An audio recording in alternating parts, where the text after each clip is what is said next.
Doctor S જયશંકરે લાલ સમુદ્રમાં નૌકાદળ દ્વારા યુદ્ધ જહાજોની તૈનાતી અંગે કહ્યું કે ભારતની ક્ષમતા સાથે તે તેના હિત માટે મહત્વપૂર્ણ છે કે તે મુશ્કેલ પરિસ્થિતિઓમાં મદદની ભૂમિકા ભજવે.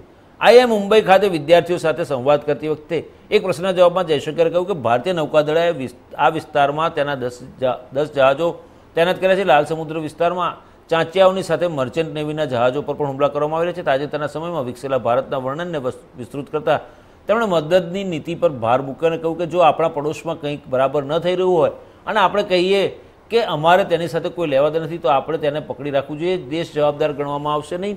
જ્યારે તમે મુશ્કેલીમાં હોવ ત્યારે પાડોશી દેશ જ પણ એવું જ કહેશે. ચીન અંગેના સવાલના જવાબમાં જયશંકરે કહ્યું કે ચીનની દુશ્મનાવટની રાજનીતિથી ડરવાની જરૂર નથી. વિદેશ મંત્રીએ આ દરમિયાન આવી અનેક ઘટનાઓનો ઉલ્લેખ કર્યો.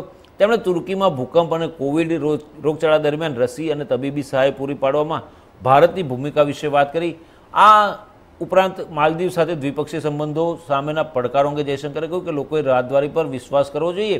ઘણી વખત દેશો અત્યંત વિપરીત સ્થિતિ અપનાવે છે પરંતુ કૂટનીતિમાં આવું જોવા મળતું નથી. મુત્સદ્દીગીરી દ્વારા મુદ્દાઓનો અભ્યાસ, વિશ્લેષણ અને પ્રતિભાવ આપવાનું કાર્ય કરવામાં આવે છે.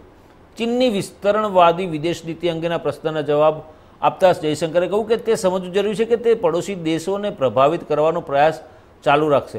આવી સ્થિતિમાં કોઈએ સ્પર્ધાત્મક રાજકારણથી ડરવું જોઈએ નહીં. વૈશ્વિક રાજકારણ એક સ્પર્ધાત્મક રમત છે, તેથી દરેક વ્યક્તિએ વધુ સારું કરવું જોઈએ. તેમણે કહ્યું કે પડોશીઓને એકબીજાની જરૂર છે કારણ કે ઇતિહાસ અને ભૂગોળ ખૂબ શક્તિશાળી શક્તિઓ છે. આ સિવાય ભારતના G20 પ્રમુખપદ અંગે પૂછવામાં આવેલા એક પ્રશ્નના જવાબમાં તેમણે કહ્યું કે વિશ્વમાં કોઈએ વિચાર્યું નહોતું કે 20 દેશ એક સાથે આવશે પરંતુ પછી વડાપ્રધાન નરેન્દ્ર મોદીને કોણ ના પાડશે. તેમણે કહ્યું કે ભારતે જે રીતે અલગ અલગ વિચારો સાથે દેશોને એક કર્યા તે વખાણવા લાયક છે. આ સિવાય વિદેશ મંત્રીએ ડિજિટલ પબ્લિક ઇન્ફ્રાસ્ટ્રક્ચરને ભારતની એક મોટી ઉપલબ્ધિ ગણાવી અને કહ્યું કે આફ્રિકા, એશિયા અને લેટિન અમેરિકાના ઘણા દેશોમાં તેના વિશે ઘણી ઉત્સુકતા અને ઉત્સાહ છે.